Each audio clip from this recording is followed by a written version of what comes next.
Assalamualaikum warahmatullahi wabarakatuh. Perkenalkan, nama saya Armelia Putri, NIM 17231041.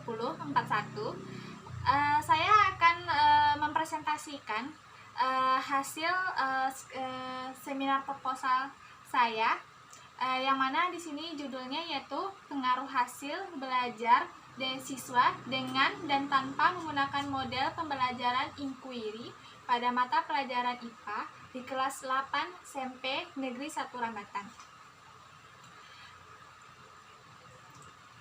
Pertama yaitu bab 1 pendahuluan, yang mana di sini latar belakangnya pada umumnya dunia pendidikan yang mengalami peningkatan mutu pendidikan diperhadapkan oleh perubahan-perubahan dalam berbagai aspek kehidupan di masyarakat. Hal ini disebabkan oleh perkembangan ilmu pengetahuan dan teknologi yang begitu pesat, serta globalisasi yang melanda dunia, termasuk Indonesia yang mengikuti zaman.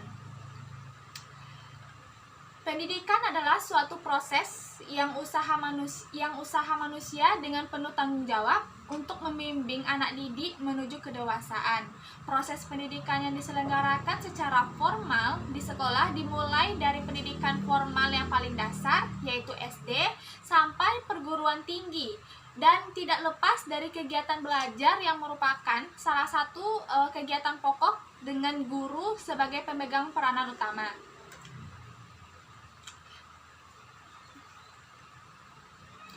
Dalam setiap mengajar itu pada dasarnya meliputi 3 kegiatan, yaitu kegiatan sebelum pembelajaran, kegiatan pelaksanaan pembelajaran, dan kegiatan sesudah pembelajaran.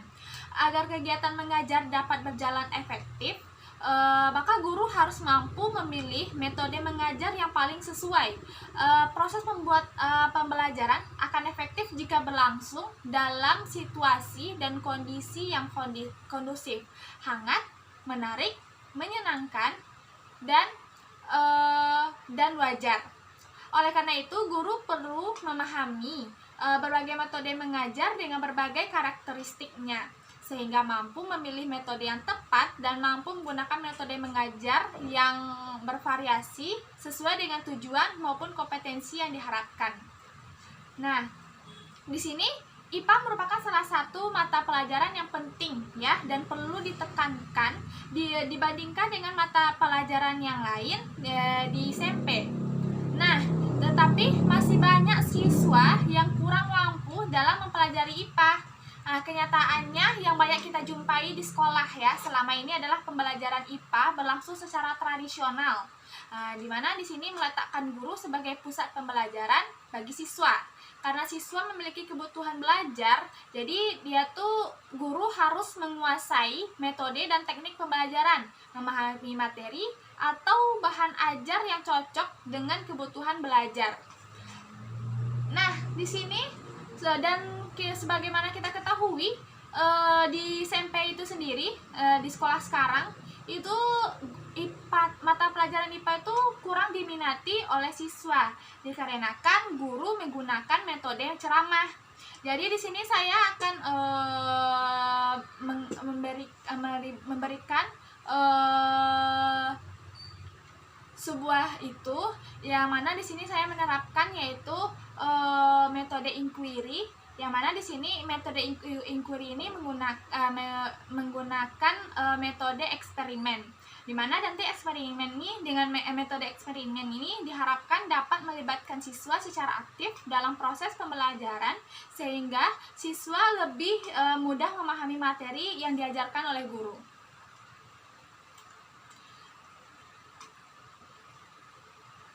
Yang kedua yaitu identifikasi masalah. Di sini yaitu ada 4 masalah yang dipaparkan. Yang pertama yaitu peranan guru yang sangat dominan menyebabkan siswa kurang aktif dalam proses belajar. Yang kedua, kurang tepatnya seorang guru dalam memilih dan menggunakan metode mengajar dalam menyampaikan pokok bahasan tertentu, memungkinkan akan mempengaruhi proses belajar mengajar. Yang ketiga yaitu ada kemungkinan perbandingan hasil belajar antara siswa yang mendapatkan pelajaran IPA dengan menggunakan model pembelajaran konvensional dengan siswa yang mendapatkan pengajaran IPA dengan pembelajaran inquiry. Jadi ada 2, yaitu inquiry dan konvensional. Yang keempat yaitu ada kemungkinan pengajaran biologi IPA dengan model pembelajaran inquiry merupakan salah satu upaya peningkatan kualitas belajar. Lalu ada batasan masalahnya, ada 2 di sini, yaitu sesuai dengan judul yang diajukan. Penelitian ini hanya berkaitan dengan perbandingan hasil belajar siswa dengan tanpa model pembelajaran inquiry pada bidang studi IPA kelas 8 SMP. Lalu kedua ada pengamatan dan penelitian terbatas pada guru bidang studi IPA kelas 8 SMP. Lalu ada juga di sini yaitu rumusan masalahnya, di mana di sini yaitu pertanyaannya, adakah perbedaan hasil belajar siswa dengan dan tanpa model pembelajaran inquiry pada mata pelajaran IPA di kelas 8 SMP? Lalu tujuan penelitian itu sendiri yaitu untuk mengetahui perbandingan hasil belajar siswa dengan dan tanpa menggunakan model pembelajaran inquiry pada mata pelajaran IPA. Manfaat dari penelitian ini sendiri yaitu pertama ada bagi guru sebagai bahan masukan tentang penerapan model pembelajaran expository dan model pembelajaran inquiry. Yang kedua yaitu bagi siswa itu sendiri sebagai dorongan untuk lebih meningkatkan prestasi belajar. Yang kedua yaitu kerangka teoritis, yang mana di sini yaitu kerangka teoritisnya di sini yaitu ada beberapa faktor yang perlu kita ketahui dari kenapa siswa itu kesulitan dalam belajar IPA, dalam memahami mata pelajaran IPA. Pertama yaitu faktor internal, meliputi gangguan atau kekurangan kemampuan psikofisik siswa, yang mana di sini ada yang bersifat kognitif yaitu ranah cipta, antara lain seperti rendahnya kapasitas intelektual intelijensi siswa. Yang kedua bersifat efektif, ranah rasa, antara lain seperti labilnya emosi dan sikap. Yang ketiga yaitu bersifat psikomotor, ranah karsa, antara lain seperti terganggunya alat-alat indera penglihatan dan pendengar. Yang kedua yaitu faktor internal, eksternal, yang mana yaitu faktor eksternal ini meliputi situasi dan kondisi lingkungan sekitar yang tidak mendukung aktivitas belajar siswa. Di sini yaitu ada terdiri beberapa, yaitu lingkungan keluarga, lingkungan masyarakat, dan lingkungan sekolah. Itu juga mempengaruhi kesulitan belajar siswa. Di sini juga ada faktor khusus siswa, di mana di sini ada siswa itu mengalami sindrom psikologi, yang berarti satuan gejala yang muncul sebagai indikator adanya keabnormalan psikis yang menimbulkan kesulitan belajar itu sendiri. Di sini ada beberapa sindrom, yaitu pertama yaitu disleksia, yakni ketidakmampuan belajar membaca, disgrafia, yaitu ketidakmampuan belajar menulis, dan diskalkulia, yaitu ketidakmampuan belajar matematika. Dapat disimpulkan dari yang saya jelaskan tadi bahwa proses perubahan suatu individu yang mengarah pada sikap, pola pikir, kecakapan, diterima serta dilaksanakan secara terencana, bertujuan dan sistematis sehingga menjadi individu yang kritis, adaptif, dan progresif. Lalu selanjutnya yaitu model pembelajaran atau strategi pembelajaran. Di sini yaitu ada 2 perbedaan antara model inquiry dan metode ceramah, yang mana tadi itu adalah tujuan dari peneliti itu sendiri. Yang pertama yaitu model inquiry itu yaitu guru sebagai fasilitator dan motivator, sedangkan metode ceramah itu yaitu guru aktif memberikan penjelasan. Yang kedua yaitu siswa sebagai pusat pembelajaran. Di sini guru sebagai pusat pembelajaran kalau metode ceramah. Kalau metode inquiry yaitu lebih komunikasi multi arah, sedangkan metode ceramah komunikasinya satu arah. Kalau model inquiry itu sendiri siswa aktif dalam belajar penelitian, sedangkan metode ceramah yaitu siswa kurang aktif. Jadi yang lebih banyak aktif kalau di metode ceramah itu adalah guru. Lalu selanjutnya yaitu adalah strategi pembelajaran inquiry itu sendiri. yang mana yaitu pertama yaitu stimulation. Jadi di inquiry itu dalam model pembelajaran inquiry ini pertama tuh yang harus diperhatikan langkah-langkahnya yaitu stimulation, yaitu guru mulai bertanya dengan mengajukan permasalahan atau menyuruh siswa membaca atau mendengarkan uraian yang memuat permasalahan. Lalu yang kedua yaitu problem statement, mana siswa diberi kesempatan mengidentifikasi berbagai permasalahan, kemudian memilihnya. Permasalahan yang dipilih biasanya yang paling menarik dan fleksibel untuk dipecahkan. Nah, selanjutnya yaitu data collection. Untuk menjawab benar tidaknya hipotesa ini, siswa diberi kesempatan untuk mengumpulkan berbagai informasi yang relevan, membaca literatur, mengamati objek, wawancara dengan narasumber, melakukan uji coba sendiri, dan sebagainya. Lalu ada data processing, di mana semua data dan informasi diolah, diacak, diklasifikasi, ditabulasi, bahkan bila perlu dihitung dengan cara tertentu serta ditafsirkan pada tingkat kepercayaan tertentu.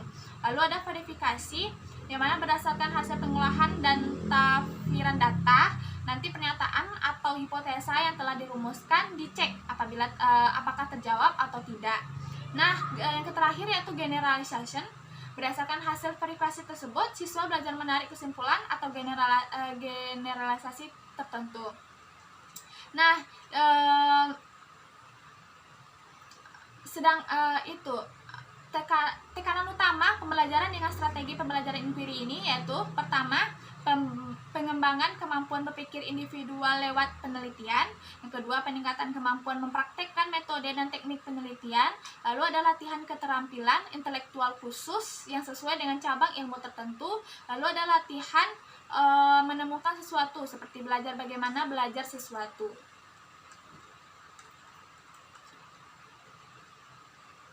Nah, kelebihan dari metode inquiry ini sendiri, yang pertama yaitu menekankan kepada pengembangan aspek kognitif, afektif, dan psikomotor secara seimbang, sehingga pembelajaran melalui strategi ini dianggap lebih bermakna. Lalu ada yang kedua, memberikan kesempatan kepada siswa untuk belajar dengan gaya belajarnya. Yang ketiga yaitu sesuai dengan perkembangan psikologi belajar modern yang menganggap belajar adalah proses perubahan tingkah laku lewat pengalaman. Lalu ada yang keempat yaitu mampu melayani kebutuhan siswa yang memiliki kemampuan di atas rata-rata, sehingga siswa yang memiliki kemampuan belajar bagus tidak akan terlambat oleh siswa yang lemah dalam belajar. Jadi ada keseimbangan antara siswa yang rajin dengan siswa yang agak kurang rajin. Nah, selanjutnya yaitu kerangka konseptual. Di sini yaitu siswa terangsang untuk belajar aktif dan kreatif. Terciptanya lingkungan yang kondusif sehingga membuat siswa bersemangat, penuh percaya diri, aktif dalam kelompok maupun individu, dan mampu memecahkan masalah dengan pemikirannya sendiri. Kondisi ini akan menggairahkan semangat belajar dan meningkatkan belajar siswa. Nah, selanjutnya yaitu bab 3 yaitu metodologi penelitian, metode penelitian. Yang pertama yaitu jenis penelitian. Di sini yaitu metode yang digunakan adalah metode eksperimen. Sampelnya terdiri dari kelompok eksperimen dan kelompok kontrol. Nah, di sini yaitu rancangan atau desain penelitiannya sendiri. Itu kelompoknya tadi ada kelasnya, ada 2 tadi, yaitu kelas eksperimen, dan kelas kontrol. Itu kelas eksperimen tuh perlakuannya ada X1, sedangkan kelas kontrol tidak ada, prestasinya T2, dan itu akan saya jelaskan keterangannya, yaitu T1 hasil tes awal pokok bahasan materi di kelas eksperimen dan kelas kontrol. Yang kedua yaitu hasil tes pada akhir materi di kelas eksperimen dan kelas kontrol. X1 penggunaan model pembelajaran inquiry yang diberikan pada kelas eksperimen selama penelitian berlangsung. Jadi kelas eksperimen dikasih pembelajaran metode inquiry, sedangkan kelas kontrol tidak. Nah, lalu instrumen penelitian di sini yaitu menggunakan beberapa instrumen penelitian. Yang pertama yaitu alat ukur alat ukur berupa butir soal dalam bentuk pilihan ganda, di mana di sini yaitu 4 macam pilihan A, B, C, dan D dengan jumlah soal 20 soal. Yang kedua yaitu waktu dalam mengerjakan soal yaitu 40 menit. Nah, yang ketiga yaitu setiap jawabannya benar nanti akan dikalikan 10 lalu dibagi 2, yang salah skornya 0. Di sini yaitu teknik analisa perhitungan datanya, ada ada beberapa itu. Pertama yaitu merancang perangkat pembelajaran RPP serta tes hasil belajar dan kuesioner sikap ilmiah. Jadi nanti setelah merancang perangkat pembelajaran yaitu RPP serta tes hasil belajar dan kuesioner sikap ilmiah, nanti lalu dilakukan ada dua perlakuan. Yang pertama implementasi rancangan model pembelajaran inquiry pada kelas eksperimen, lalu ada implementasi rancangan model pembelajaran konvensional pada kelas kontrol. Jadi model pembelajaran inquiry dilakukan pada kelas eksperimen, sedangkan model pembelajaran konvensional dilakukan pada kelas kontrol. Nah, nanti dari dua ini nanti akan kita pilih menjadi mengambil data sikap ilmiah menggunakan kuesioner dan menggunakan kuesioner pada kelompok kelas eksperimen dan kelas kontrol. Lalu kita lakukan lakukan pengisian kuesioner pada kelas eksperimen dan kontrol. Lalu selanjutnya langkah selanjutnya yaitu mengadakan post test hasil belajar siswa pada kelompok kelas eksperimen dan kelas kelas kontrol. Jadi kita akan melakukan post test pada hasil kuesioner tersebut. Nah, terakhir yaitu analisa data. Nanti kita analisa data itu dari hasil post test yang dilakukan oleh kelas eksperimen dan kelas kontrol. Nah, terakhir yaitu anggapan dasar. Di sini yaitu dibutuhkan metode pembelajaran atau pembelajaran yang sesuai yaitu model inquiry itu sendiri untuk meningkatkan semangat belajar siswa dan ikut melibatkan siswa dalam proses belajar mengajar. Jadi di sini kita harapkan supaya siswa lebih aktif lagi di dalam kelas sehingga ilmu IPA atau mata pelajaran IPA itu lebih bisa disukai oleh siswa itu sendiri. Sekian hasil presentasi saya. Terima kasih. Assalamualaikum warahmatullahi wabarakatuh.